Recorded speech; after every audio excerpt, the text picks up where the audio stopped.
Today we are learning about Cartesian planes.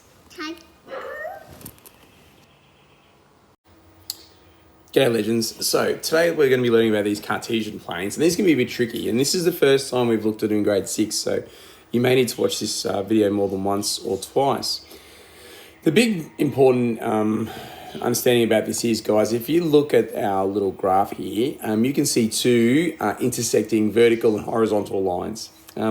I want you to pay close attention to where the minus the minus or the negative numbers are, and where the positive numbers are. That'll help you locate what quadrant you are in. Okay, so what I mean by quadrant, this is one quadrant, this is 2, this is 3, and this is 4. Now, the way that we can locate these quadrants are using the where those negative numbers are.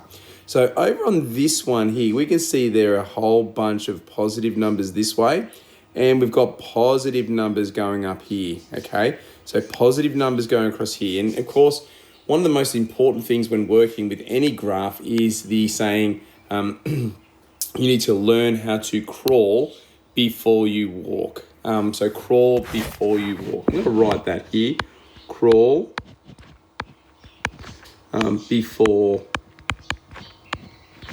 walk. And what I mean by that is, when you're crawling this way, you crawl, sort of across. When you walk, you're upright. So we always go across first and then up. So this quadrant here, quadrant 1, it's good to name them. So I always say quadrant 1 is positive, okay?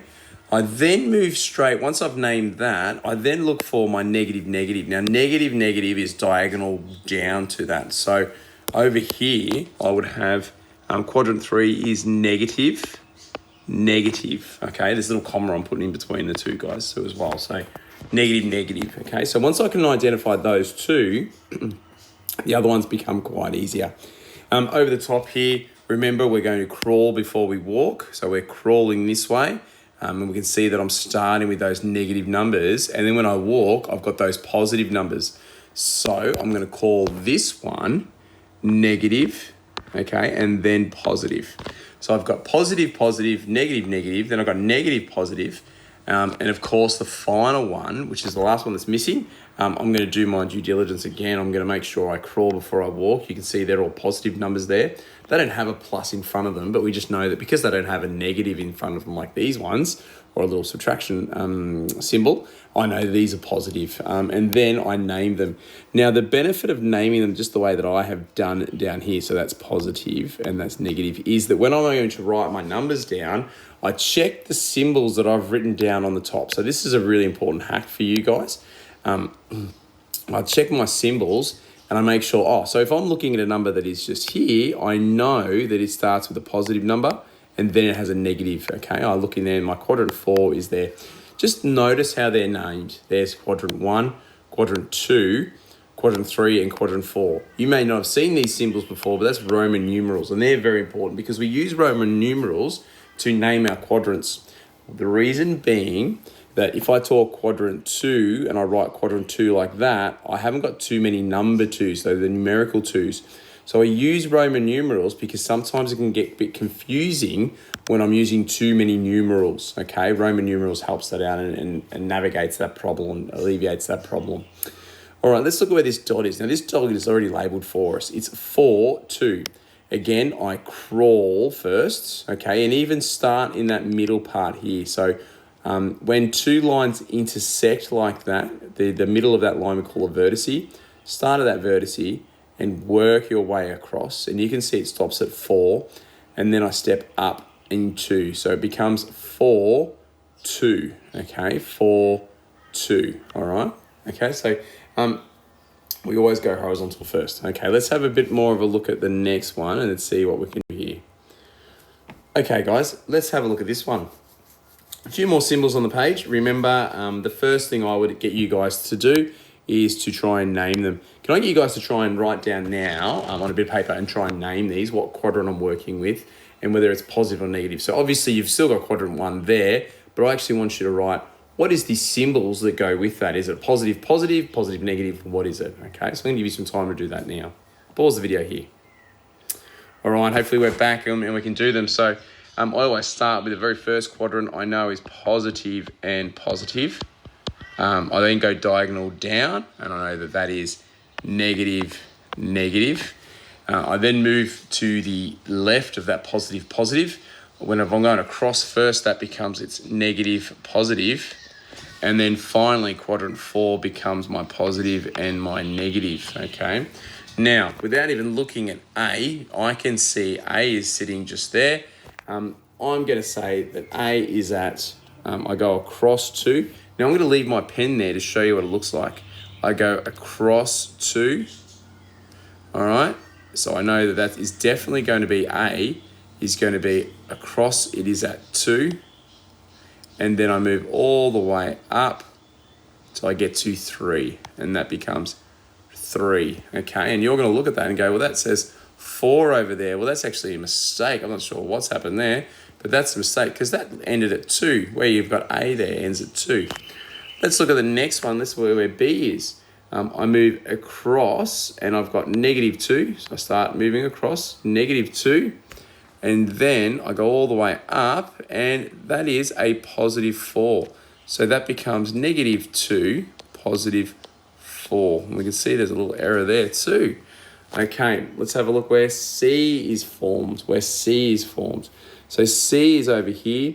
I go across first, and that becomes negative 4. Negative 4. And then, how far do I go down? Well, negative 4 and negative 1. Negative 4 and then negative 1. You can see that just goes right here to that C. That's across from negative 1. And then finally, you can see D. I move all the way across, okay?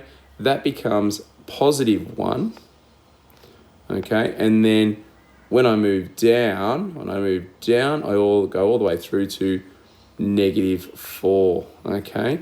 So that's how I work it, using those, starting at that vertex and then moving across first, okay?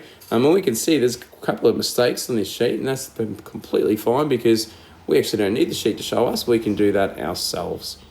All right, hope that made sense. Remember, by all means, you can rewatch this video if needed.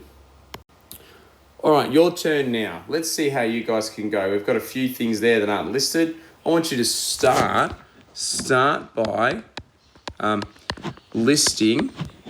All right, so what was the first thing I did in each quadrant? So listing quadrant A, listing what are my, am I going to be positive, am I negative? So what areas am I going to, so listing as much information as you can. Give that a go now and see how you go with that one. Okay, hopefully you realise that you've got positive up here, you've got negative down here, you've got negative here and positive here, and then positive and then negative here. So let's look at A first. Let's look at A, okay? I'm going to rule across, start at my vertex here right in the middle. I'm going to move all the way across. There's 1, 2, 3. And I'm going to check up here. Look, that's positive. So I know both these symbols are going to be positive. So that's 3. And then I'm going to move up 1, 2, 3. So that is at coordinates 3, or in quoting 1, at 3, 3. Okay, so anyone who understands Cartesian planes will be able to, if you say to them there that they can't see where A is, you would be able to explain their locations for them, and they would understand that. That's a great way of checking to make sure you understand this too, is playing a game very similar to battleships, where you're asking the player, you're bombing them at positive 3, or 3, 3, or say I'm in quadrant 1, 3, 3, and they can see it that way. All right, that's on to B. All right. So again, I'm going to crawl before I walk. And you can see I start heading down at 3, okay? Same one again, 3. But this time, I know I'm in positive 3, and then I've got a negative. So the next number is going to be negative. I move all the way down, 2, 3, and 4. Now I know I'm at negative 4, okay? Guys, remember, tricky task. You may need to do a little bit more work on it, but that's okay. That's all part of learning. I hope you enjoyed the video. By all means, watch it again if you're unsure, or come and see me and I'm happy to work through it with you. Okay, guys, thank you very much. Bye.